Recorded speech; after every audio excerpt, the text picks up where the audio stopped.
Na Band News FM. Aí vem Denilson. Denilson neles.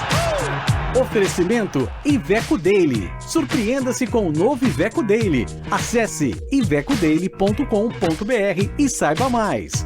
E Grupo Souza Lima. Eficiência em segurança e serviços. Sabe que quem nos acompanha pela live, aqui com imagens, viu que eu tava assim, ó, olhando pelos corredores. O Denilson chegou aqui mais cedo, pontual que é, né? Aliás, chegou com antecedência. A gente falou, Denilson, vai demorar uns 5 minutinhos. Aí ele foi dar um rolê e sumiu. A Júlia Venturato ali ficou maluca. Cadê o Denilson? Me ligando. Mas ele está aqui neste feriado, né, Denilson? Estamos trabalhando aqui firmes e fortes, tudo bom? Tudo ótimo, Débora, ouvintes da Band News FM. Um beijo pra vocês. Desculpa o atraso. Não atrasou não, tá tudo certo. Ele tava aqui no Band Esportes, né? Tava ali acompanhando ali o Federer jogando tênis, que eu tô meio que apaixonado por esse esporte nos últimos 8 meses. Eu não paro de treinar tênis e tô bem feliz. Mas também muita coisa aconteceu tem muita coisa acontecido nessa semana, desde essa volta da terceira fase da Copa do Brasil. Enfim, ontem o São Paulo já tinha perdido lá para o 4 de julho, foi um vexame, enfim, mas duas coisas, né? Falar um pouco do jogo do Corinthians, que ontem também foi mais um vexame. A gente tem tido ao longo dessas edições de Copa do Brasil algumas zebras acontecendo. O próprio Corinthians já foi eliminado por Retrô nessa competição, então o Corinthians tem um problema muito grande nessa temporada. Já vinha se arrastando com o Mancini, um time não consegue jogar um bom futebol, não consegue jogar para agradar o seu torcedor, que aí eu, menos mal que não tenho o torcedor em campo hoje, porque a partida de ontem, por exemplo, o Atlético Goianiense fez um jogo muito completo. Ganhou de 2-0, né? Ganhou de 2-0, Débora, e ganhou assim bem, não foi um jogo, para quem não assistiu o jogo e vê só o resultado, fala, caramba, que azar, né? O Corinthians perdeu para o Atlético Goianiense. Não, o Atlético Goianiense jogou um ótimo futebol. Foi mérito, mereceu, inclusive, ganhar demais. O Cássio teve uma intervenção importantíssima, então era para ter sido pelo menos ali um 4 ou 5-0 para o Atlético Goianiense. E tá virando meio que um freguês. São 4 jogos na arena que o Atlético Goianiense vem jogar. Tem 3 vitórias e um empate. O Corinthians não consegue vencer. Então o Silvinho, obviamente, já começa a ser questionado, já começa a ser cobrado, apesar de ter sido o segundo jogo dele, mas acima de uma escalação que realmente foi bem surpreendente. E também Seleção Brasileira. Seleção Brasileira volta a campo depois de muito tempo sem atuar. A gente vai ver uma seleção com o Gabigol aí na frente, que eu acho que é a grande notícia dessa Seleção Brasileira, que inicia aí mais uma vez a caminhada, líder nas eliminatórias, mas mais uma vez começa essa caminhada para a Copa do Mundo. E daqui a pouquinho também tem Copa América, então o time que vai entrar em campo amanhã, pelo menos nessa prévia da Seleção Brasileira, que o Tite já treinou, tem essa surpresa na frente de Gabigol. O Gabigol que está entrando no lugar do Firmino, que é um jogador que o Tite convoca com uma certa frequência e tem a confiança dele. Mas o Gabigol já tem merecido a titularidade na seleção já há algum tempo, desde a volta dele do futebol europeu, que por certo não deu certo lá no futebol europeu.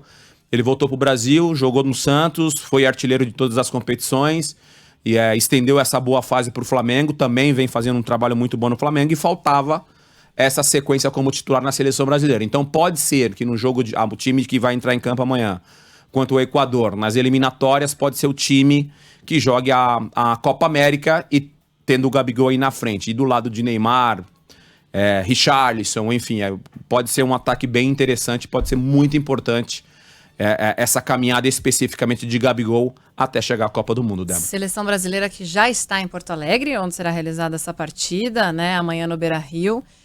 E você falava do Gabigol, a pergunta que fica eu ia perguntar justamente do Neymar antes de você citar o nome Neymar. Toda vez que a gente fala de seleção brasileira, não tem como, né? E ultimamente, nas últimas Copas, aquele depósito de confiança e esperança no Neymar e os outros ficam lá de coadjuvantes, né? A gente já percebe um movimento de mudança, uma equipe mais entrosada, precisa ter esses outros responsáveis por levar o time adiante, não depender tanto assim de uma única figura do Neymar, que vira e mexe, sofre lesão, virou piada, virou meme, as lesões do Neymar, né, viraram... É impressionante como o Neymar, ele tem, assim, a gente pode até dizer uma má sorte, assim, em seleção brasileira e em competições importantes, né? Copa do Mundo, ele machuca as costas ali, praticamente perde toda a Copa do Mundo. Na eliminação do Brasil para a Bélgica numa Copa do Mundo passada, ele também não estava 100%, porque tinha um problema no tornozelo.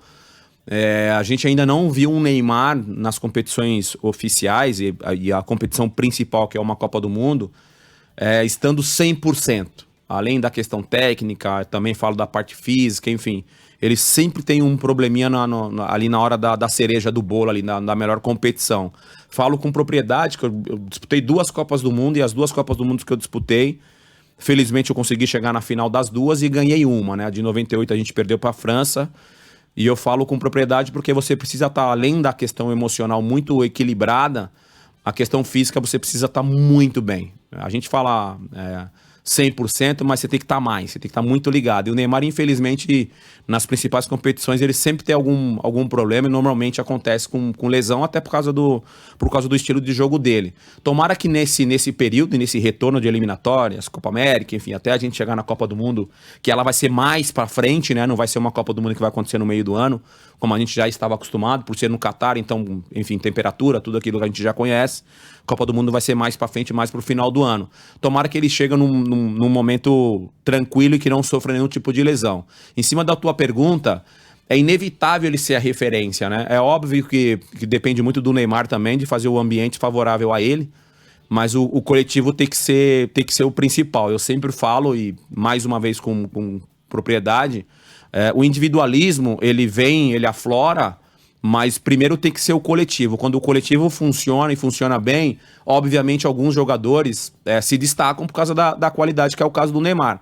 Neymar não pode pensar, e principalmente o Tite, em fazer um jogo, armar um time para que o Neymar seja o protagonista. O Neymar vai ser o protagonista. Querendo ou não, antes dele entrar em campo, ele já é o protagonista. Então o Tite, desde a chegada do Tite, ele tem que trabalhar muito esse coletivo.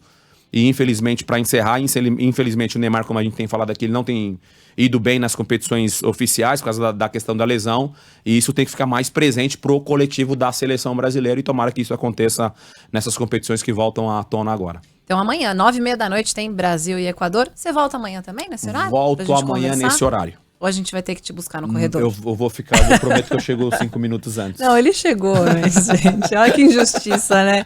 Obrigada, Denilson. Beijo, boa tarde. Amanhã.